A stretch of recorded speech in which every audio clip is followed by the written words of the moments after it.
ಯಾರು ಈ 1 ರೂಪಾಯಿಂದ ಈ ಚಿಕ್ಕ ಕೆಲಸ ಪರಿಹಾರ ಮಾಡ್ತಾರೋ ಅವರಿಗೆ ವರ್ಷ ಪೂರ್ತಿ ಹಣ ಅಯಸ್ಕಾಂತದ ಹಾಗೆ ಬರ್ತಾನೆ ಇರುತ್ತೆ. ಜೀವನದಲ್ಲಿ ಸಾಕಷ್ಟು ಕಷ್ಟಗಳನ್ನು ಅನುಭವಿಸುತ್ತಿದ್ರೆ, ನೋವುಗಳಿಂದ ನೊಂದು ಬೆಂದು ಹೋಗಿದ್ರೆ ಈ ಒಂದು ಚಿಕ್ಕ ಪರಿಹಾರವನ್ನು ಮಾಡಿಕೊಳ್ಳಬಹುದು. ಕಷ್ಟ ಅಂದರೆ ಹಣಕಾಸಿನ ಸಮಸ್ಯೆ ಆಗಿರಬಹುದು, ಮತ್ತು ವ್ಯಾಪಾರ ವ್ಯವಹಾರದಲ್ಲಿ ಆಗುವಂತಹ ಸಮಸ್ಯೆ ಹಾಗೂ ಆರೋಗ್ಯದ ಸಮಸ್ಯೆಯೇ ಆಗಿರಬಹುದು, ಮತ್ತು ಅಕ್ಕಪಕ್ಕದಿಂದ ಆಗುವ ಸಮಸ್ಯೆ, ಇಲ್ಲ ಕುಟುಂಬದವರಲ್ಲಿರುವ ಸಮಸ್ಯೆ, ಮಕ್ಕಳು ಮಾತು ಕೇಳದೇ ಇರುವಂತಹದ್ದು. ಈ ಥರ ನಾನಾ ರೀತಿಯ ಸಮಸ್ಯೆಗಳನ್ನು ನಾವು ಪ್ರತಿದಿನ ಅನುಭವಿಸ್ತಾ ಇರ್ತೀವಿ. ಈ ಥರ ಸಮಸ್ಯೆಗಳನ್ನು ಹೇಗೆ ದೂರ ಮಾಡಿಕೊಳ್ಳೋದು, ಈ ರೀತಿ ಸಮಸ್ಯೆಗಳಿಂದ ನಾವು ಯಾವಾಗ ಹೊರಗೆ ಬರೋದು, ಈ ಸಮಸ್ಯೆಗಳಿಗೆ ಪರಿಹಾರವೇ ಇಲ್ವಾ ಅಂತ ಗೊಂದಲದಲ್ಲಿರ್ತೀವಿ. ಜ್ಯೋತಿಷ್ಯ ಶಾಸ್ತ್ರದ ವೈದಿಕ ಶಾಸ್ತ್ರದಲ್ಲಿ ತಿಳಿಸಿರುವಂಥ ಈ ಒಂದು ಪರಿಹಾರವನ್ನು ಮಾಡಿಕೊಂಡಿದ್ದೇ ಆದಲ್ಲಿ ನಿಮ್ಮ ಸಮಸ್ಯೆಗಳು ದಿನದಿಂದ ದಿನಕ್ಕೆ ಕಾಲಕ್ರಮೇಣ ದೂರ ಆಗ್ತಾನೆ ಹೋಗುತ್ತೆ. ಜೊತೆಗೆ ಜೀವನದಲ್ಲಿ ಯಶಸ್ಸನ್ನು ಕಾಣಬಹುದು, ಅಭಿವೃದ್ಧಿಯನ್ನು ಕಾಣಬಹುದು, ಮತ್ತು ಎಲ್ಲ ರೀತಿಯ ಶುಭ ಫಲಗಳು ಸಿಗ್ತಾ ಹೋಗುತ್ತದೆ. ಹಾಗಾಗಿ ಅತ್ಯಂತ ಸುಲಭವಾಗಿ ಈ ದಿನ ಮಾಡುವಂಥ ಪರಿಹಾರ ಇದಾಗಿದೆ. ಇದನ್ನು ಈ ದಿನ ರಾತ್ರಿ ಮಲಗುವ ಮೊದಲು ಈ ಚಿಕ್ಕದಾದ ಸುಲಭವಾದ ಪರಿಹಾರವನ್ನು ಮಾಡಿಕೊಳ್ಬೇಕು. ಕೇವಲ 1 ರೂಪಾಯಿಂದ ಪ್ರತಿಯೊಬ್ಬರೂ ಕೂಡ ಮಾಡಿಕೊಳ್ಳಬಹುದು. ಈ ಪರಿಹಾರಕ್ಕೆ ತುಂಬ ಮಹತ್ವವಾದ ಸ್ಥಾನವಿದೆ. ವೈದಿಕ ಶಾಸ್ತ್ರದ ಪ್ರಕಾರ ಜನರು ಈ ತಂತ್ರವನ್ನು ತಿಳ್ಕೊಂಡು ಮಾಡಿ ಸಾಕಷ್ಟು ಜನರು ಪ್ರಯೋಜನವನ್ನು ಪಡೆದುಕೊಂಡು ಪ್ರಗತಿಯನ್ನು ಕಂಡಿದ್ದಾರೆ. ತಲತಲಾಂತರದಿಂದ ಬಂದಿರುವಂಥ ಈ ಒಂದು ತಂತ್ರವನ್ನು ನೀವೇನಾದರೂ ಮಾಡಿದ್ದೇ ಆದರೆ ನಿಮ್ಮ ಅದೃಷ್ಟವೇ ಬದಲಾಗಿ ಕೋಟ್ಯಾಧಿಪತಿಯಾಗಬಹುದು. ಪೂರ್ವಿಕರು ಸಾಕಷ್ಟು ಜನ ಈ ತಂತ್ರವನ್ನು ಮಾಡಿ ಪ್ರಯೋಜನ ಪಡೆದು ಆ ನಂತರ ಸಿದ್ಧಿಶಾಸ್ತ್ರದಲ್ಲಿ ಈ ತಂತ್ರವನ್ನು ತಿಳಿಸಿಕೊಟ್ಟಿದ್ದಾರೆ. ಈ ತಂತ್ರದಿಂದ ನಿಮ್ಮ ಎಲ್ಲ ಕಷ್ಟಗಳು ದೂರವಾಗುತ್ತದೆ. ಮನೆಯಲ್ಲಿ ಲಕ್ಷ್ಮಿ ನೆಲೆಸಬೇಕು, ಮನೆಗೆ ಧನಾಗಮನವಾಗಬೇಕು, ಮನೆಯಲ್ಲಿ ಹಣಕಾಸಿನ ಸಮಸ್ಯೆ ನಿವಾರಣೆಯಾಗಬೇಕು, ಆರೋಗ್ಯ ಸಮಸ್ಯೆ ದೂರವಾಗಬೇಕು ಅಂದರೆ ಈ ತಂತ್ರ ಬಹಳ ಶಕ್ತಿ ಮತ್ತು ಮಹತ್ವವನ್ನು ಹೊಂದಿದೆ. ಇದು ನಿಮಗೆ ಒಂದು ಒಳ್ಳೆಯ ಉಪಯೋಗವನ್ನು ತಂದುಕೊಡುತ್ತೆ. ಈ ತಂತ್ರವನ್ನು ತಿಳಿಯೋದಕ್ಕಿಂತ ಮೊದಲು ನೀವೇನಾದರೂ ನಮ್ಮ ಚಾನಲ್ನ ಸಬ್ಸ್ಕ್ರೈಬ್ ಮಾಡಿಕೊಂಡಿಲ್ಲ ಅಂದರೆ ಈ ವಿಡಿಯೋಗೆ ಈಗಲೇ ಲೈಕ್ ಕೊಟ್ಟು ನಮ್ಮ ಚಾನಲ್ನ ಸಬ್ಸ್ಕ್ರೈಬ್ ಮಾಡ್ಕೊಳ್ಳಿ. ಮತ್ತು ತಾಯಿ ಲಕ್ಷ್ಮೀ ದೇವಿಯ ಆಶೀರ್ವಾದ ಸದಾ ನಿಮ್ಮ ಮೇಲೆ ಇರಬೇಕು ಅಂತ ಬಯಸಿದರೆ ಓಂ ನಮೋ ಶ್ರೀ ಲಕ್ಷ್ಮೀ ದೇವಿಯೇ ನಮಃ ಅಂತ ಕಮೆಂಟ್ ಮಾಡೋದನ್ನ ಮರಿಬೇಡಿ. ಈ ವಿಡಿಯೋ ಎಲ್ಲರಿಗೂ ತುಂಬ ಉಪಯೋಗವಾಗುತ್ತದೆ. ಸ್ಕಿಪ್ ಮಾಡದೆ ಕೊನೆವರೆಗೂ ನೋಡಿ. ಎಲ್ಲರೂ ಅಂದುಕೊಳ್ತಾ ಇರ್ತಾರೆ, ದಿನದಿಂದ ದಿನಕ್ಕೆ ಸಮಸ್ಯೆಗಳು ಜಾಸ್ತಿ ಆಗ್ತಾವೇನಿರುತ್ತೆ, ಕಡಿಮೆ ಅಂತೂ ಆಗ್ತಾ ಇಲ್ಲ, ಯಾವುದಾದರಲ್ಲಾದರೂ ಅಭಿವೃದ್ಧಿಯನ್ನು ಕಾಣ್ತಿಲ್ಲ, ಹಣಕಾಸಿನ ಸಮಸ್ಯೆ ತುಂಬ ಆಗ್ತಿದೆ, ಮನೆಯಲ್ಲಿ ಯಾರೂ ಮಾತು ಕೇಳ್ತಿಲ್ಲ, ಏನು ಮಾಡೋದು ಅಂತ ಗೊಂದಲದಲ್ಲಿ ಇರೋರಿಗೋಸ್ಕರನೇ ವೈದಿಕ ಶಾಸ್ತ್ರದಲ್ಲಿ ಈ ಪರಿಹಾರವನ್ನು ತಿಳಿಸಿಕೊಡ್ತಿದ್ದಾರೆ. ಹಾಗಾಗಿ ಈ ಚಿಕ್ಕ ಪರಿಹಾರವನ್ನು ಹುಣ್ಣಿಮೆಯೆಂದು ಮಾತ್ರ ಮಾಡಿಕೊಳ್ಬೇಕು. ಯಾವ ಅಮಾವಾಸ್ಯೆ ಅದರಲ್ಲೂ ಪರವಾಗಿಲ್ಲ, ಮಾಡುವಂತಹ ಈ ಕಾರ್ಯ ಅತ್ಯಂತ ಶುಭ ಫಲ ನೀಡುತ್ತದೆ. ಪ್ರತಿ ಅಮಾವಾಸ್ಯೆಗೂ ಕೂಡ ಮಾಡಿಕೊಂಡ್ರೂ ಪರವಾಗಿಲ್ಲ. ಇದು ಅಮಾವಾಸ್ಯೆಗೆ ತುಂಬ ಶಕ್ತಿ ಇರುತ್ತದೆ. ಈ ತಂತ್ರವನ್ನು ಮಾಡಿದರೆ ಖಂಡಿತವಾಗಿಯೂ ನೀವು ಆಶ್ಚರ್ಯ ಪಡ್ತೀರಾ. ಈ ಒಂದು ತಂತ್ರ ನಿಮಗೆ ಬಹಳ ಯಶಸ್ಸನ್ನು ತಂದುಕೊಡುತ್ತೆ. ವೈದಿಕ ಶಾಸ್ತ್ರದ ಪ್ರಕಾರ ಇವರೇ ಮಾಡಬೇಕು ಅಂತ ಏನಿಲ್ಲ. ಹೆಣ್ಣು ಮಕ್ಕಳು ಮಾಡಬಹುದು, ಗಂಡು ಮಕ್ಕಳು ಮಾಡಬಹುದು, ಪ್ರತಿಯೊಬ್ಬರೂ ಕೂಡ ಮಾಡಬಹುದು. ಮನೆಯಲ್ಲಿ ಹೆಣ್ಣು ಮಕ್ಕಳು ಗಂಡನಿಗೆ ಗೌರವ ಕೊಡದೇ ಇರಬಹುದು, ಮತ್ತು ಗಂಡ ಕಿಂಚಿತ್ತೂ ಮರೆಯದೆ ಗೌರವ ಕೊಡದೇ ಇರಬಹುದು. ಪ್ರತಿದಿನ ಕಲಹ ಇರುವಂತಹ ಸಮಸ್ಯೆ ಕೂಡ ಇರುತ್ತದೆ. ಅಥವಾ ಗಂಡ ಕುಡಿತಿದ್ರೆ, ಕೆಟ್ಟ ಚಟಕ್ಕೆ ದಾಸನಾಗಿದ್ದರೆ, ಮನೆಗೆ ಸರಿಯಾಗಿ ಬರೋದಿಲ್ಲ, ಮನೆಯಲ್ಲಿ ಹೇಳುವುದನ್ನು ಕೇಳಲ್ಲ, ಸರಿಯಾದ ರೀತಿ ನಮ್ಮ ಜೊತೆ ನಡೆದುಕೊಳ್ಳೋದಿಲ್ಲ, ಯಾವಾಗಲೂ ಮನೆಯಲ್ಲಿ ಗಲಾಟೆಗಳು ಆಗ್ತಾ ಇರುತ್ತೆ ಅಂದರೆ ಕೂಡ ಈ ಪರಿಹಾರವನ್ನು ಮಾಡಿಕೊಳ್ಳಬಹುದು. ಅಥವಾ ಅತ್ತೆ ಮಾವನಿಂದ ಕಾಟ ಆಗ್ತಾ ಇದೆ, ಅತ್ತಿಗೆ ಮೈದುನರಿಂದ ಕಾಟವನ್ನು ಅನುಭವಿಸುತ್ತಿದ್ದರೆ, ಮನೆಯಲ್ಲಿ ಕಿರಿಕಿರಿ ಆಗ್ತಾ ಇದ್ದರೆ, ದಾಯಾದಿ ಕಲಹಗಳಾಗ್ತಾ ಇದ್ದರೆ, ವ್ಯಾಪಾರ ವ್ಯವಹಾರದಲ್ಲಿ ಕೂಡ ಪ್ರಗತಿ ಸರಿ ಇಲ್ಲದೇ ಇರೋದು, ಆಸ್ತಿ ವಿಚಾರಗಳಲ್ಲಿ ಗೊಂದಲಗಳಾಗ್ತಾ ಇರೋದು, ಕೋರ್ಟು ಕಚೇರಿ ಅಂತ ಅಲೀತಾ ಇದ್ದೀರಿ ಅಂದರೆ ಕೂಡ ಈ ಪರಿಹಾರವನ್ನು ಮಾಡಿಕೊಳ್ಳಬಹುದು. ಈ ಪರಿಹಾರವನ್ನು ಒಂದು ಸಂಕಲ್ಪದ ರೀತಿ ಮಾಡಿಕೊಳ್ಬೇಕಾಗುತ್ತದೆ. ಮತ್ತು ನೀವು ನಿಮ್ಮ ಕೆಲಸವನ್ನು ಮುಗಿಸಿ ಇನ್ನೇನು ಮಲಗುತ್ತಾ ಇದ್ದೀರಾ ಅನ್ನುವಾಗ ನೀವು ಈ ಪರಿಹಾರವನ್ನು ಮಾಡಿಕೊಳ್ಳಿ. ಇದನ್ನು ಹಗಲು ಹೊತ್ತು ಮಾಡುವುದಲ್ಲ, ಈ ತಂತ್ರವನ್ನು ರಾತ್ರಿ ಸಮಯದಲ್ಲೇ ಮಾಡಬೇಕು. ಅಮಾವಾಸ್ಯೆ ರಾತ್ರಿ ಸಮಯದಲ್ಲಿ ಮಾಡುವಂಥ ಪರಿಹಾರಗಳು ನಮಗೆ ಸಾಕಷ್ಟು ಫಲಗಳನ್ನು ಕೊಡುತ್ತದೆ. ಹಾಗೆಯೇ ಮನೆಯಲ್ಲಿರುವ ನಕಾರಾತ್ಮಕ ಶಕ್ತಿ ಮತ್ತು ದುಷ್ಟಶಕ್ತಿಯನ್ನು ಹೊರಹಾಕುತ್ತದೆ. ಮನೆಯಲ್ಲಿ ಪಾಸಿಟಿವ್ ನೆಲೆಸುತ್ತದೆ ಹಾಗೂ ನಿಮ್ಮ ಕಷ್ಟಗಳು ಕೂಡ ದೂರವಾಗುತ್ತದೆ. ಹಾಗಾಗಿ ರಾತ್ರಿ ಸಮಯದಲ್ಲಿ ಒಂದು ಪ್ರಶಾಂತತೆಯಿಂದ ಈ ₹1 ಕಾಯಿನ್ನಿಂದ ನೀವು ಸಂಕಲ್ಪ ಮಾಡಿದ್ದೇ ಆದಲ್ಲಿ ನಿಮ್ಮ ಎಲ್ಲ ಸಮಸ್ಯೆಗಳು ಕೂಡ ದೂರವಾಗುತ್ತದೆ ಎಂದು ಈ ಪರಿಹಾರವನ್ನು ತಿಳಿಸಿಕೊಡಲಾಗಿದೆ. ಮುಖ್ಯವಾಗಿ ನೀವು ಮಾಡಬೇಕಾಗಿರೋದು ಇಷ್ಟೇನೆ. ನೀವು ಈ ಸಂಕಲ್ಪ ಮಾಡಿಬಿಟ್ಟು ಊಟ ಮಾಡ್ತೀನಿ, ಸಂಕಲ್ಪ ಮಾಡಿಬಿಟ್ಟು ವಾಕಿಂಗ್ ಹೋಗಿ ಬರ್ತೀನಿ ಅಂತ ಹೇಳಬೇಡಿ. ಇನ್ನೇನು ಮಲಗ್ತಾ ಇದ್ದೀರಿ ಅನ್ನುವಾಗ ಈ ಒಂದು ಪರಿಹಾರ ಮಾಡ್ಕೊಳ್ಳಿ. ಮಂಚದ ಕೆಳಗೆ ಈ ಪರಿಹಾರವನ್ನು ಮಾಡಿ ಇಡಬಹುದು. ಇಲ್ಲಾಂದರೆ ತಲೆಯ ದಿಂಬಿನ ಮೇಲೆ ಈ ಪರಿಹಾರವನ್ನು ಮಾಡ್ಕೋಬಹುದು. ಆದರೆ ಯಾವುದೇ ಕಾರಣಕ್ಕೂ ಬೀಳಿಸುವಂಥದ್ದು, ಚೆಲ್ಲುವಂಥದ್ದು ಮಾಡುವ ಹಾಗಿಲ್ಲ. ಯಾಕಂದರೆ ಇದರ ಜೊತೆಗೆ ನೀರನ್ನು ಕೂಡ ಬಳಸ್ತಾ ಇದ್ದೀರಾ. ಈ ಪರಿಹಾರ ಹೇಗೆ ಮಾಡಬೇಕು ಅಂದರೆ, ಒಂದು ಗಾಜಿನ ಗ್ಲಾಸನ್ನು ತೆಗೆದುಕೊಳ್ಳಿ. ಗಾಜು ನಿಮಗೆ ಎಲ್ಲ ಶಾಸ್ತ್ರಗಳಲ್ಲಿ ಗೊತ್ತಿರುವ ಹಾಗೆ ಗಾಜು ಕುಜಕಾರಕ. ಹಾಗಾಗಿ ಗಾಜಿನ ಗ್ಲಾಸನ್ನು ತೆಗೆದುಕೊಂಡು ಅದರಲ್ಲಿ ನೀರನ್ನು ಹಾಕಬೇಕಾಗುತ್ತೆ.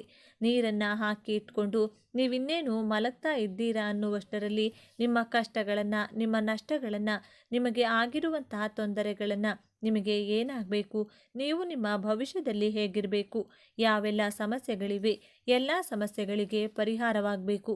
ನಿಮ್ಮ ಮನಸ್ಸಿನ ಆಸೆ ಆಕಾಂಕ್ಷೆಗಳು 7 ಬಾರಿ ಸಂಕಲ್ಪ ಮಾಡ್ಕೋಬೇಕು. ಕೈಯಲ್ಲಿ ನಾಣ್ಯವನ್ನು ಇಟ್ಕೊಂಡು 7 ಬಾರಿ ಸ್ವಲ್ಪ ಕೇಳುವ ರೀತಿಯಲ್ಲಿ ಹೇಳಿಕೊಳ್ಬೇಕು. ನೀವು ಮನಸ್ಸಿನಲ್ಲಿ ಎಲ್ಲ ಜ್ಞಾಪಿಸಿಕೊಂಡು ಕೈಯಲ್ಲಿ ನಾಣ್ಯ ಹಿಡ್ಕೊಂಡು 7 ಬಾರಿ ಸಂಕಲ್ಪ ಮಾಡಿಕೊಂಡು ಇನ್ನೇನು ನೀವು ಮಲಗುವ ಮುನ್ನ ಆ ನೀರಿನ ಗ್ಲಾಸ್ನಲ್ಲಿ ನೀವು ₹1 ಕಾಯಿನನ್ನು ಹಾಕಬೇಕು. ಕಾಯಿನನ್ನು ಹಾಕಿಬಿಟ್ಟು ತಲೆದಿಂಬಿನ ಮೇಲೆ ಆದರೂ ಇಟ್ಕೊಳ್ಬಹುದು. ಹೊಟ್ಟಿನಲ್ಲಿ ಕೈ ತೆಗಿಬಾರ್ದು, ಅಷ್ಟೇ, ಕೈ ತಾಗಬಾರದು, ನೀರು ಚೆಲ್ಲಬಾರ್ದು. ಆ ರೀತಿ ಜಾಗ ನೋಡಿಕೊಂಡು ಆ ಗ್ಲಾಸ್ನ ಇಟ್ಕೋಬೇಕು. ಮಂಚದ ಮೇಲೆ ಮಲಗುವವರು ಮಂಚದ ಕೆಳಗೆ ಇಟ್ಟುಕೊಳ್ಬಹುದು. ಯಾಕೆಂದರೆ ಕೆಳಗೆ ಖಾಲಿ ಜಾಗ ಇರುತ್ತೆ. ಇಲ್ಲ ಮಂಚ ಇಲ್ಲದೆ ಮಲಗುವವರು ತಲೆದಿಂಬಿನ ಮೇಲೆ ಕೈ ತಾಗದೆ ನೀರು ಚೆಲ್ಲದ ಹಾಗೆ ಇಟ್ಕೋಬೇಕು.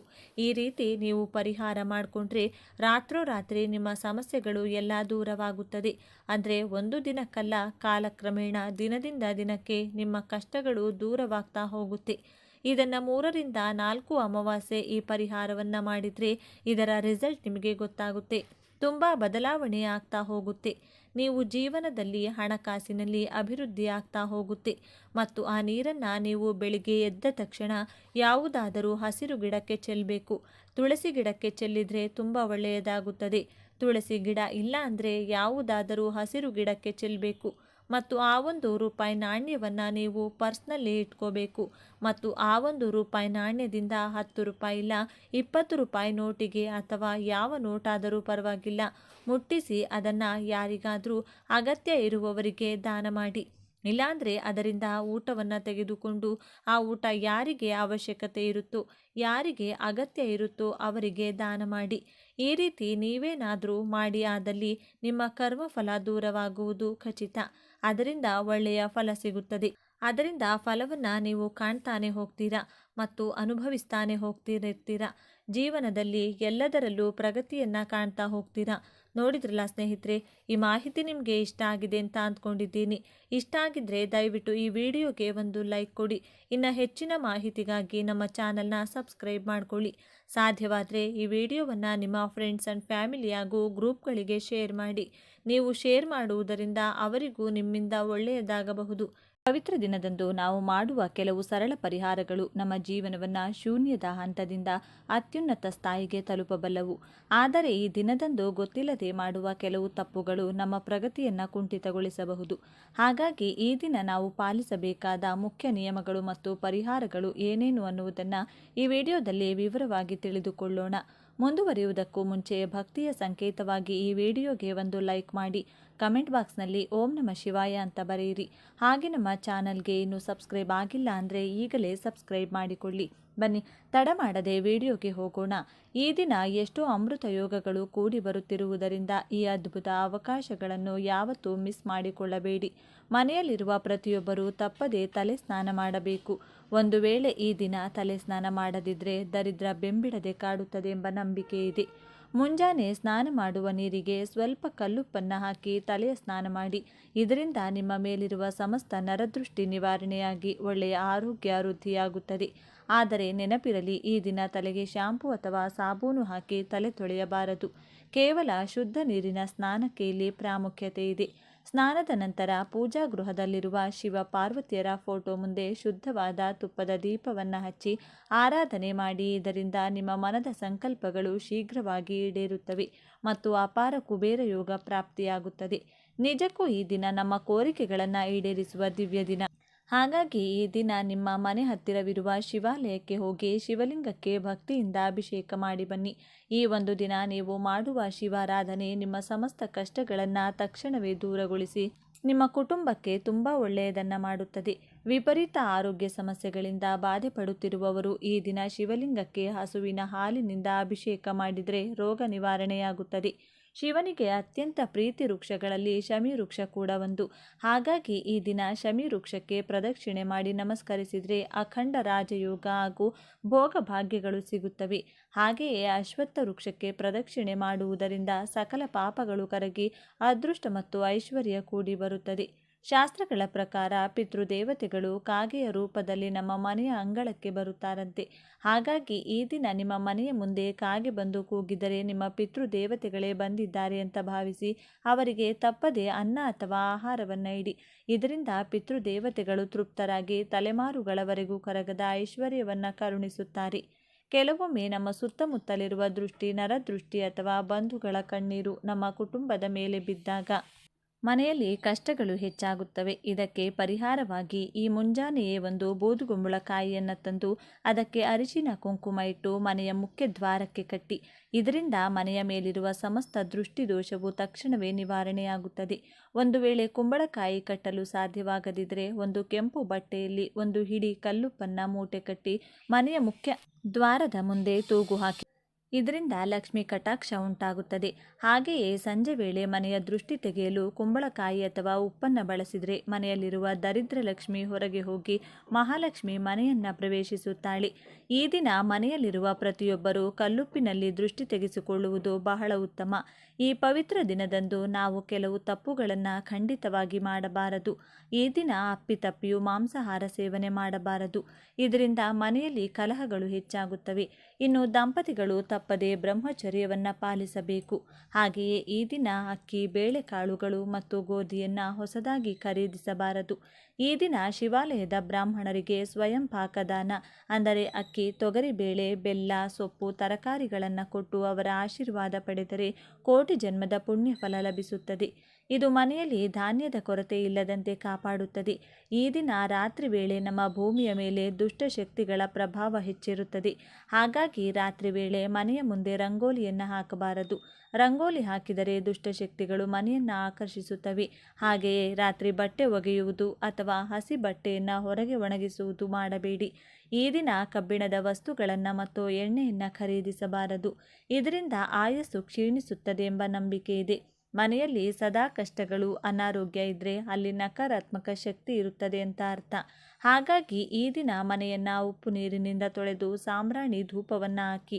ಇದರಿಂದ ಪಾಸಿಟಿವ್ ಎನರ್ಜಿ ಹೆಚ್ಚಾಗುತ್ತದೆ. ಮನೆಯ ಮುಂಭಾಗದಲ್ಲಿ ಸ್ವಸ್ತಿಕ್ ಗುರುತನ್ನು ಗಂಧದಿಂದ ಬರೆಯಿರಿ. ಪುರಾಣಗಳ ಪ್ರಕಾರ ಮುತ್ತೈದೆಯರು ತಮ್ಮ ಪತಿಯ ದೀರ್ಘಾಯಸ್ಸು ಮತ್ತು ಸುಖಕ್ಕಾಗಿ ಈ ದಿನ ಉಪವಾಸವಿದ್ದರೆ ಬಹಳ ಶ್ರೇಷ್ಠ. ಹಾಗೆಯೇ ಗೋಪೂಜೆಗೆ ಈ ದಿನ ದುಪ್ಪಟ್ಟು ಫಲ ಇರುತ್ತದೆ. ಹಸುವಿಗೆ ಬಾಳೆಹಣ್ಣು ಅಥವಾ ಹಸಿರು ಹುಲ್ಲನ್ನು ನೀಡಿ ನಮಸ್ಕಾರ ಮಾಡಿ. ಅತ್ಯಂತ ಮುಖ್ಯವಾಗಿ ಸಂಜೆ ವೇಳೆ ಮನೆಯ ಮುಂಭಾಗದಲ್ಲಿ 2 ದೀಪಗಳನ್ನು ಹಚ್ಚಿ ಆ ದೀಪದ ಎಣ್ಣೆಯಲ್ಲಿ 2 ಲವಂಗಗಳನ್ನು ಹಾಕಿ. ಇದರಿಂದ ಯಾವುದೇ ಗಾಳಿ, ಧೂಳು, ಕೆಟ್ಟ ಶಕ್ತಿ ಮನೆಯನ್ನು ಪ್ರವೇಶಿಸುವುದಿಲ್ಲ. ಈ ದಿವಸ ಕಾಲಿಗೆ ಕಪ್ಪು ದಾರ ಕಟ್ಟಿಕೊಳ್ಳುವುದು ಜಾತಕದ ದೌರ್ಭಾಗ್ಯವನ್ನು ದೂರಗೊಳಿಸುತ್ತದೆ. ಮಹಿಳೆಯರು ಎಡಗಾಲಿಗೆ, ಪುರುಷರು ಬಲಗಾಲಿಗೆ ಕಟ್ಟಿಕೊಳ್ಳಬೇಕು. ಸಣ್ಣ ಮಕ್ಕಳಿದ್ದರೆ ಸೊಂಟಕ್ಕೆ ಕಟ್ಟುವುದು ಉತ್ತಮ.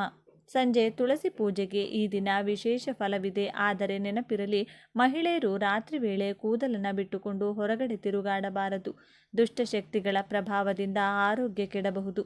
ಹಾಗೆಯೇ ಹೊಸ ಬಟ್ಟೆ ಧರಿಸುವುದು, ಶುಭ ಕಾರ್ಯಗಳು ಮಾಡುವುದು ಮತ್ತು ದೂರ ಪ್ರಯಾಣಗಳನ್ನು ಈ ದಿನ ಮಾಡಲೇಬಾರದು. ಈ ದಿನ ದೂರ ಪ್ರಯಾಣ ಮಾಡಿದರೆ ಅಪಘಾತಗಳು ಸಂಭವಿಸುವ ಸಾಧ್ಯತೆ ಇರುತ್ತದೆ. ಇನ್ನು ಕತ್ತರಿಯಿಂದ ಕೂದಲು ಅಥವಾ ಉಗುರುಗಳನ್ನು ಕತ್ತರಿಸಬಾರದು. ವಾಸ್ತುಶಾಸ್ತ್ರದ ಪ್ರಕಾರ ಮನೆಯ ಈಶಾನ್ಯ ಮೂಲೆಯಲ್ಲಿ ಈಶ್ವರ ವಾಸವಿರುತ್ತಾರೆ. ಹಾಗಾಗಿ ಒಂದು ಗಾಜಿನ ಬಟ್ಟಲಿನ ತುಂಬ ಕಲ್ಲುಪ್ಪನ್ನು ತುಂಬಿ ನಿಮ್ಮ ಮನೆಯ ಈಶಾನ್ಯ ದಿಕ್ಕಿನಲ್ಲಿಡಿ. ಅಮಾವಾಸ್ಯೆ ಮುಗಿದ ಮಾರನೇ ದಿನ ಅಂದರೆ ಮಂಗಳವಾರ ಆ ಉಪ್ಪನ್ನು ಯಾರೂ ತುಳಿಯದ ಸ್ಥಳದಲ್ಲಿ ಅಥವಾ ನೀರಿನಲ್ಲಿ ವಿಸರ್ಜನೆ ಮಾಡಿ. ಇದರಿಂದ ಧನಾಕರ್ಷಣೆ ಹೆಚ್ಚಿ ಆದಾಯ ದುಪ್ಪಟ್ಟಾಗುತ್ತದೆ. ಈ ಪವಿತ್ರ ದಿನದಂದು ಬಡವರಿಗೆ ಮೊಸರನ್ನ ದಾನ ಮಾಡಿದರೆ ಅನ್ನಪೂರ್ಣೇಶ್ವರಿಯ ಕೃಪೆ ಸಿಗುತ್ತದೆ. ಧನಧಾನ್ಯಗಳಿಗೆ ಕೊರತೆ ಬರುವುದಿಲ್ಲ. ಇನ್ನೊಂದು ಮುಖ್ಯ ವಿಷಯ, ಈ ದಿನ ಯಾರಿಗೂ ಸಾಲ ಕೊಡಬಾರದು ಮತ್ತು ಸಾಲ ಪಡೆಯಬಾರದು. ಮನೆಯಲ್ಲಿರುವ ಉಪ್ಪನ್ನು ಬೇರೆಯವರಿಗೆ ಕೊಡಬಾರದು. ಇದರಿಂದ ಲಕ್ಷ್ಮಿ ಹೊರಗೆ ಹೋಗುತ್ತಾಳೆ. ಹೊಸ ಬಟ್ಟೆ ಅಥವಾ ಬಂಗಾರ ಖರೀದಿ ಮಾಡಬೇಡಿ. ವ್ಯಾಪಾರಸ್ಥರು ತಮ್ಮ ಅಂಗಡಿಯ ಮುಂದೆ ತಪ್ಪದೆ ನಿಂಬೆಹಣ್ಣು, ಹಸಿಮೆಣಸಿನಕಾಯಿ ಕಟ್ಟಿಕೊಳ್ಳಿ. ಮನೆ ಬದಲಾವಣೆ ಅಥವಾ ಗೃಹ ಪ್ರವೇಶ ಈ ದಿನ ನಿಷಿದ್ಧ. ಅಂತೆಯೇ ನಿಮ್ಮ ಪಿತೃದೇವತೆಗಳಿಗೆ ತರ್ಪಣ ನೀಡಲು ಇದು ಪ್ರಶಸ್ತವಾದ ದಿನ. ಶನಿಯ ಗುರುವಾದ ಶಿವನನ್ನ ಈ ದಿನ ಪೂಜೆ ಮಾಡಿದರೆ, ಸ್ಮರಿಸಿದರೆ 1000 ಪಟ್ಟು ಹೆಚ್ಚು ಪುಣ್ಯ ಫಲದ ಜೊತೆಗೆ ದೇವರ ಬಲ ಹೆಚ್ಚಾಗ್ತಾ ಇರುತ್ತದೆ. ಇಷ್ಟೊಂದು ವಸ್ತುಗಳನ್ನು ನಮ್ಮ ಕೈನಲ್ಲಿ ಕೊಡಲು ಸಾಧ್ಯವಾಗುವುದಿಲ್ಲ ಎಂದರೆ ಒಂದೇ ಒಂದು ಬಿಲ್ವ ಎಲೆಯನ್ನಾದರೂ ಶಿವನಿಗೆ ಸಂಕಲ್ಪ ಮಾಡಿ ಅರ್ಪಿಸಿದರೆ ಅಷ್ಟೇ ಪುಣ್ಯಫಲ ಪ್ರಾಪ್ತಿಯಾಗುತ್ತದೆ. ಪ್ರತಿಯೊಬ್ಬರೂ ದಾನ ಧರ್ಮದ ಜೊತೆಗೆ ಶನಿ ಪರಿಹಾರಗಳೊಂದಿಗೆ ಈ ವಿಶೇಷ ಪರಿಹಾರವನ್ನು ಮಾಡಿ ನೋಡಿ. 13 ವರ್ಷಗಳ ನಂತರ ಬರುತ್ತಿರುವ ಅಪರೂಪದ ದಿನ ಇದಾಗಿರುವುದರಿಂದ ಬಡತನ ದೂರವಾಗುತ್ತದೆ. ಕೋಪದಲ್ಲಿರುವ ಶನಿ ತಣ್ಣಗಾಗಿ ನಿಮ್ಮ ಮೇಲೆ ಕೃಪಾದೃಷ್ಟಿಯನ್ನು ತೋರಿಸುತ್ತಾನೆ. ಕರ್ಮಗಳ ಹೊರೆಯನ್ನು ಕಡಿಮೆ ಮಾಡುತ್ತಾನೆ. ಇನ್ನು ಎರಡನೆಯದಾಗಿ, ಶನಿ ಅಮಾವಾಸ್ಯೆಯ ದಿನ ಲಲಿತಾದೇವಿಯ ಆರಾಧನೆ ಮಾಡಿದರೆ ವರ್ಷ ಪೂರ್ತಿ ಲಲಿತಾದೇವಿಯ ರಕ್ಷಣೆ ನಿಮ್ಮ ಮನೆಗೆ ಸಿಗುತ್ತದೆ. ಅದು ಕೂಡ ಹೇಗೆ ಮಾಡಬೇಕು? ವೀಳ್ಯದೆಲೆ, ಸೋಂಪು, ಸುಣ್ಣ, ಅಡಿಕೆ ಇವಿಷ್ಟನ್ನು ಕುಟ್ಟಿ ಮತ್ತೊಂದು ವೀಳ್ಯದೆಲೆಯ ಮೇಲೆ ಇಟ್ಟು ಅದರ ಮೇಲೆ ಸ್ವಲ್ಪ ಜೇನುತುಪ್ಪವನ್ನು ಹಾಕಿ ಅಮ್ಮನವರಿಗೆ ನೈವೇದ್ಯವಾಗಿ ಅರ್ಪಿಸಬೇಕು. ಜೊತೆಗೆ ಒಂದು ಗಾಜಿನ ಲೋಟದಲ್ಲಿ 3/4 ಭಾಗ ನೀರನ್ನು ತುಂಬಿಸಿ ಅದರ ಮೇಲೆ ಸ್ವಲ್ಪ ಎಣ್ಣೆಯನ್ನು ಹಾಕಿ ದೀಪದ ಬತ್ತಿಗಳನ್ನು ಇಟ್ಟು ದೀಪ ಬೆಳಗಿಸಬೇಕು. ಇದನ್ನು ಜಲದೀಪ ಅಥವಾ ಜಲ ಆರತಿ ಎನ್ನುತ್ತಾರೆ. ಈ ಜಲದೀಪವನ್ನು ನಾಳೆ ಅಮಾವಾಸ್ಯೆಯ ದಿನ ಮನೆಯಲ್ಲಿ ಬೆಳಗಿಸಿದರೆ ಲಲಿತಾದೇವಿಯು ಗೆಜ್ಜೆ ಶಬ್ದವನ್ನು ಮಾಡುತ್ತಾ ನಿಮ್ಮ ಮನೆಯಲ್ಲಿ ಶಾಶ್ವತವಾಗಿ ನೆಲೆಸುತ್ತಾಳೆ. ಕಷ್ಟ ಎಂದ ಶಬ್ದ ನಿಮ್ಮ ಮನೆಯಲ್ಲಿ ಇರದಂತೆ ವರ್ಷ ಪೂರ್ತಿ ನಿಮ್ಮನ್ನು ದೇವಿ ರಕ್ಷಿಸುತ್ತಾಳೆ. ಹಣದ ಕಷ್ಟ, ಆರೋಗ್ಯದ ಕಷ್ಟ, ಸಾಲಬಾಧೆ, ವ್ಯವಹಾರ ನಷ್ಟ, ವಿದ್ಯಾ ಪ್ರಗತಿ, ಸತಿಪತಿ ಕಲಹ ಅದೇನೇ ಇರಲಿ, ದೇವಿಗೆ ಸಂಬಂಧಿಸಿದ ಈ ಒಂದು ಪರಿಹಾರವನ್ನು ತಪ್ಪದೇ ಮಾಡಿ ನೋಡಿ. ಜೀವನ ಬಂಗಾರದಂತೆ ಬದಲಾಗ್ತಾ ಹೋಗುತ್ತೆ. ಈ ಚಿಕ್ಕ ಚಿಕ್ಕ ನಿಯಮಗಳನ್ನು ಪಾಲಿಸಿ ಸಾಕ್ಷಾತ್ ಪರಶಿವನ ಅನುಗ್ರಹಕ್ಕೆ ಪಾತ್ರರಾಗಿ. ಈ ವಿಡಿಯೋ ನಿಮಗೆ ಇಷ್ಟವಾಗಿದ್ದರೆ ದಯವಿಟ್ಟು ಲೈಕ್ ಮಾಡಿ, ಶೇರ್ ಮಾಡಿ ಮತ್ತು ನಮ್ಮ ಚಾನಲ್ಗೆ ಸಬ್ಸ್ಕ್ರೈಬ್ ಆಗಿ. ಬೆಲ್ ಐಕಾನ್ ಕ್ಲಿಕ್ ಮಾಡಲು ಮರಿಬೇಡಿ. ಇದೇ ತಿಂಗಳು ಜುಲೈ 29 ಆಷಾಢ ಹುಣ್ಣಿಮೆ ಬಂದಿದೆ. ಈ ದಿನ ರಂಗೋಲಿಯಿಂದ ಯಾವ ಕೆಲಸವನ್ನ ಮಾಡಬೇಕು, ಯಾವ ವಸ್ತುವನ್ನ ಈ ದಿನದಂದು ತಲೆಯ ಮೇಲಿಟ್ಟುಕೊಂಡ್ರೆ ವರ್ಷ ಪೂರ್ತಿ ವಿಷ್ಣು ಬಲ, ರಕ್ಷಣೆ, ಸರ್ವ ಕಾರ್ಯದಲ್ಲೂ ಜಯ, ಅಷ್ಟೈಶ್ವರ್ಯ ಪ್ರಾಪ್ತಿಯಾಗುತ್ತೆ. ಈ ದಿನ ವಿಷ್ಣು ಭಗವಂತನನ್ನ ಹೇಗೆ ಸ್ಮರಿಸಬೇಕು, ವಿಶೇಷ ಕಥೆಯೇನು, ಕಥೆಯನ್ನ ಕೇಳಿದರೆ ಸಿಗುವಂತಹ ಫಲವೇನು, ಆರ್ಥಿಕ ಸಂಕಷ್ಟಗಳಿಂದ ಮುಕ್ತಿ ಹೊಂದಲು ಹೇಗೆ, ಇವತ್ತಿನ ದಿನ ದೇವರನ್ನ ಪ್ರತಿಯೊಬ್ಬರೂ ಬೇಡಿಕೊಳ್ಳಬೇಕೆಂದು ಸಂಪೂರ್ಣವಾಗಿ ತಿಳಿಸಿಕೊಡ್ತೀವಿ. ಬನ್ನಿ. ಎಲ್ಲರೂ ಭಕ್ತಿಯಿಂದ ಜೈ ಮಹಾವಿಷ್ಣು ಅಂತ ಕಮೆಂಟ್ ಮಾಡಿ. ಈ ದಿನ ವಿಷ್ಣು ದೇವರ ಜೊತೆಗೆ ಮಹಾಲಕ್ಷ್ಮಿ ದೇವಿಗೂ ಅತ್ಯಂತ ಪ್ರಿಯವಾದ ಪರಮ ಪವಿತ್ರವಾದ ದಿನವಾಗಿದೆ. ದೇವಾನುದೇವತೆಗಳು ಕೂಡ ಈ ದಿನವನ್ನು ಗೌರವಿಸುತ್ತಾರೆ. ಈ ದಿನ ವಿಷ್ಣು ದೇವರನ್ನ ಪೂಜಿಸುವವರು ಹಳದಿ ಬಣ್ಣದ ವಸ್ತ್ರಗಳನ್ನು ಧರಿಸಬೇಕು.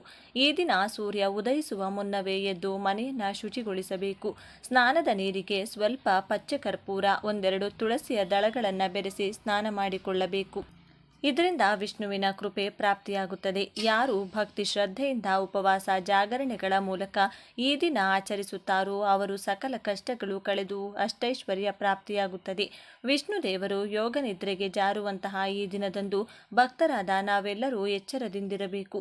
ಜಾಗರಣೆಯ ಮೂಲಕ ವಿಷ್ಣು ದೇವರನ್ನ ತಪ್ಪದೇ ಸ್ಮರಿಸಿಕೊಳ್ಳಬೇಕು. ಹಾಸಿಗೆಯ ಮೇಲೆ ಮಲಗದೆ ಚಾಪೆಯ ಮೇಲೆ ಈ ದಿನ ನಿದ್ರಿಸಬೇಕು. ಅಸತ್ಯವನ್ನ ಮಾತನಾಡಬಾರದು, ಕೋಪ ಮಾಡಿಕೊಳ್ಳಬಾರದು. ಜನ್ಮಗಳ ಪಾಪಗಳೆಲ್ಲ ಕಳೆದು ಇದರಿಂದ ಮುಂದಿನ ಜನ್ಮಕ್ಕೂ ಸಿಗುವಂತಹ ಪುಣ್ಯ ಸಂಪಾದನೆಯಾಗುತ್ತದೆ.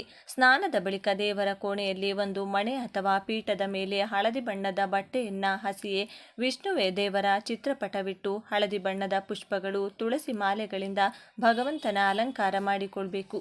ವಿಷ್ಣು ದೇವರಿಗೆ ವಿವಿಧ ಫಲಗಳನ್ನು ನೈವೇದ್ಯವಾಗಿಟ್ಟು ಪಾನಕ, ಕೋಸಂಬರಿಯನ್ನು ಕೂಡ ಅರ್ಪಿಸಬೇಕು.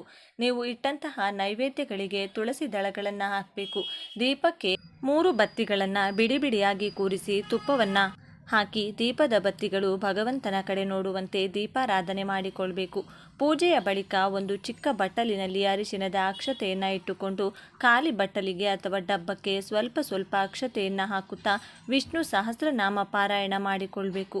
ವಿಷ್ಣು ಸಹಸ್ರನಾಮ ಹೇಳಲು ಬರುವುದಿಲ್ಲ ಎಂದರೆ ಓಂ ನಮೋ ನಾರಾಯಣಾಯ ಎಂದು ಸಾಧ್ಯವಾದಷ್ಟು ಬಾರಿ ಹೇಳುತ್ತಾ ಅರಿಶಿನದ ಅಕ್ಷತೆಯನ್ನು ಡಬ್ಬಿಗೆ ಹಾಕುತ್ತಿರಬೇಕು.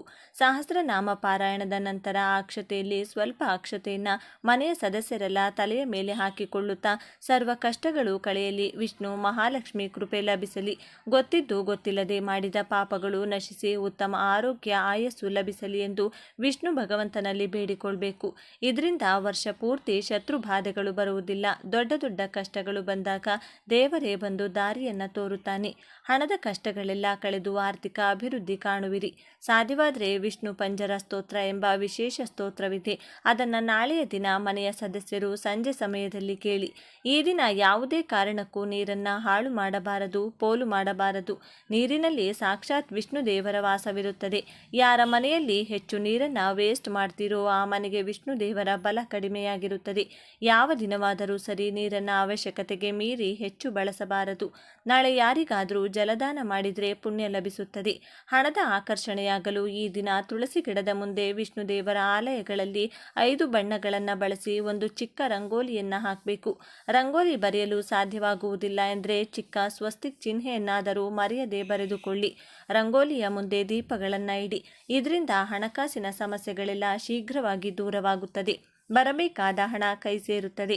ಆಸ್ತಿ ತಗಾದಿಗಳು ದೂರವಾಗುತ್ತವೆ. ಈ ವಿಶೇಷ ವ್ರತ ಕಥೆ ಏನು ಅಂತ ತಿಳಿಯೋದಾದರೆ ಈ ಕಥೆಯನ್ನು ಸಾಕ್ಷಾತ್ ಬ್ರಹ್ಮದೇವರು ನಾರದರಿಗೆ ಹೇಳಿದ್ದರು.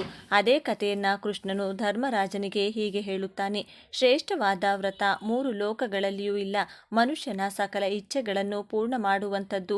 ಈ ದಿನ ಸ್ವರ್ಗ ಕರುಣಿಸಿ ಪಾಪಗಳನ್ನು ದೂರ ಮಾಡುವಂಥದ್ದು. ಈ ಕಥೆಯನ್ನು ಕೇಳಿದರೆ ಮಹಾಪುಣ್ಯ ಫಲ ಸಿಗುತ್ತದೆ. ಈ ದಿನ ಮಹತ್ವವನ್ನು ಕೇಳಿದ್ರೇನೆ ಪಾಪಗಳೆಲ್ಲ ನಾಶವಾಗಿ ಸ್ವರ್ಗ ಪ್ರಾಪ್ತಿಯಾಗುತ್ತದೆ. ಪೂರ್ವ ಕಾಲದಲ್ಲಿ ಸೂರ್ಯವಂಶದಲ್ಲಿ ಮಾಂಧಾತನೆಂಬ ರಾಜನಿದ್ದನು. ಈತನು ಸತ್ಯವಂತನೂ ಶೂರನೂ ಆಗಿದ್ದನು. ತನ್ನ ಪ್ರಜೆಗಳನ್ನು ಮಕ್ಕಳಂತೆ ನೋಡಿಕೊಳ್ಳುತ್ತಿದ್ದನು. ಈತನ ರಾಜ್ಯದಲ್ಲಿ ಬರಗಾಲವೇ ಬರುತ್ತಿರಲಿಲ್ಲ. ಯಾರಿಗೂ ವ್ಯಾಧಿಗಳೇ ಇರಲಿಲ್ಲ. ಈ ಅರಸನ ಭಂಡಾರದಲ್ಲಿಯ ದ್ರವ್ಯವು ಅನ್ಯಾಯದಿಂದ ಗಳಿಸಿದ್ದಾಗಿರಲಿಲ್ಲ. ಹೀಗೆ ಒಂದು ದಿನ ಅವನು ಪೂರ್ವಜನ್ಮದ ಪಾಪಕರ್ಮಗಳಿಂದ ಅವನ ರಾಜ್ಯದಲ್ಲಿ 3 ವರ್ಷಗಳ ಕಾಲ ಮಳೆ ಬೆಳೆ ಇಲ್ಲದೆ ಬರಗಾಲವಾಯಿತು. ರಾಜ್ಯದಲ್ಲಿ ಸ್ವಲ್ಪವೂ ಧನಧಾನ್ಯ ಇಲ್ಲದಂತಾಯಿತು. ಪ್ರಜೆಗಳಿಗೆಲ್ಲ ಹಸಿವು ಕಷ್ಟ ಉಲ್ಬಣವಾಯಿತು. ಆಗ ಪ್ರಜೆಗಳೆಲ್ಲ ಸೇರಿ ರಾಜನ ಬಳಿ ಹೀಗೆ ಹೇಳುತ್ತಾರೆ. ಪುರಾಣಗಳಲ್ಲಿ ನಾರ ಎಂದರೆ ನೀರು ಎನ್ನುತ್ತಾರೆ. ಆ ಭಗವಂತನೇ ನೀರಿನಲ್ಲಿ ಇರುವುದರಿಂದ ನಾರಾಯಣ ಎಂದು ಹೆಸರು ಬಂದಿದೆ. ಆತನ ಕೃಪೆ ಇಲ್ಲದಿರುವುದಕ್ಕೆ ನಮ್ಮ ರಾಜ್ಯಕ್ಕೆ ಮಳೆ ಇಲ್ಲ. ಆತನ ಅನುಗ್ರಹ ಸಿಕ್ಕರೆ ಮಾತ್ರ ಮಳೆ ಬರುತ್ತದೆ ಎಂದು ಹೇಳುತ್ತಾರೆ. ಆಗ ರಾಜನು ಒಂದು ಅರಣ್ಯಕ್ಕೆ ಹೋದಾಗ ಅಂಗೀರ ಋಷಿಗಳು ಕುಳಿತಿದ್ದನ್ನು ಕಂಡನು. ತನ್ನ ರಾಜ್ಯದಲ್ಲಿ ಇದ್ದಕ್ಕಿದ್ದಂತೆ ಬರಗಾಲ ಬಂದಿದೆ. ಯಾವ ಕಾರಣಕ್ಕೆ ಹೀಗಾಗುತ್ತಿದೆ ಎಂದು ಕೇಳಿದಾಗ, ನಿನ್ನ ರಾಜ್ಯದಲ್ಲಿ ತಪಸ್ಸು ಮಾಡಲು ಯೋಗ್ಯವಲ್ಲದ ವ್ಯಕ್ತಿಯೊಬ್ಬ ತಪಸ್ಸು ಮಾಡುತ್ತಿದ್ದಾನೆ. ಅವನನ್ನು ನೀನು ಕೊಂದರೆ ನಿನ್ನ ರಾಜ್ಯಕ್ಕಿರುವ ದೋಷ ದೂರವಾಗುತ್ತದೆ ಎನ್ನುತ್ತಾರೆ. ಆಗ ರಾಜನು, ನಾನು ಯಾರನ್ನು ಕೂಡ ಕೊಲ್ಲುವುದಿಲ್ಲ, ಅಪರಾಧ ಮಾಡುವುದಿಲ್ಲ.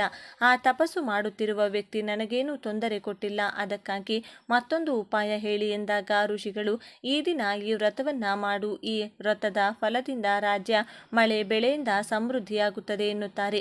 ಆಗ ರಾಜನು ರಾಜ್ಯಕ್ಕೆ ಬಂದು ಪ್ರಜೆಗಳೊಂದಿಗೆ ಈ ವ್ರತವನ್ನು ಭಕ್ತಿಯಿಂದ ಆಚರಿಸುತ್ತಾನೆ. ಇದರ ಫಲವಾಗಿ ರಾಜ್ಯದಲ್ಲಿ ಮಳೆ ಬೆಳೆಯಾಗಿ ಬರಗಾಲವು ದೂರವಾಯಿತು. ಈ ವ್ರತವು ಸಕಲ ಐಶ್ವರ್ಯವನ್ನು ಕೊಟ್ಟು ಪುಣ್ಯ ಕೊಡುವಂಥದ್ದು. ಈ ಕಥೆಯನ್ನು ಕೇಳಿದರೆ ಸಾಕು, ಸಕಲ ಪಾಪಗಳು ಕೂಡ ನಶಿಸಿ ವಿಷ್ಣುದೇವರ ಅನುಗ್ರಹ ಮಹಾಲಕ್ಷ್ಮಿ ದೇವಿ ಜೊತೆಗೆ ಪ್ರಾಪ್ತಿಯಾಗುತ್ತದೆ. ಇನ್ನು ಕವಡೆಯ ಪರಿಹಾರವನ್ನು ಪಾಲಿಸಿದರೂ ಕೂಡ ವಿಶೇಷವಾಗಿ ಮನೆಗೆ ಧನಾಗಮನವಾಗುತ್ತದೆ. ಮನೆಯ ಯಜಮಾನ ಅಥವಾ ಯಜಮಾನಿಗೆ ವಿಶೇಷವಾಗಿ ಆಕಸ್ಮಿಕವಾಗಿ ಹಣ ಕೈಗೆ ಸಿಗ್ತಾ ಹೋಗುತ್ತದೆ. ಹಳದಿ ಬಣ್ಣದ 6 ಕವಡೆಯನ್ನು ತೆಗೆದುಕೊಳ್ಬೇಕು. ಅದರ ಜೊತೆಗೆ ಕೇಸರಿ ಹೂ ಅಥವಾ ಕೇಸರಿಯನ್ನು ಸ್ವಲ್ಪ ಕವಡೆಯ ಜೊತೆಗೆ ಸೇರಿಸಿ ಒಂದು ಅರಿಶಿನ ಬಣ್ಣದ ವಸ್ತ್ರದಲ್ಲಿ ಕಟ್ಟಿ ಮನೆಯಲ್ಲಿ ನೀವು ದುಡ್ಡನ್ನು ಎಲ್ಲಿಡ್ತೀರೋ ಆ ಜಾಗದಲ್ಲಿ ಎತ್ತಿಡಬೇಕು.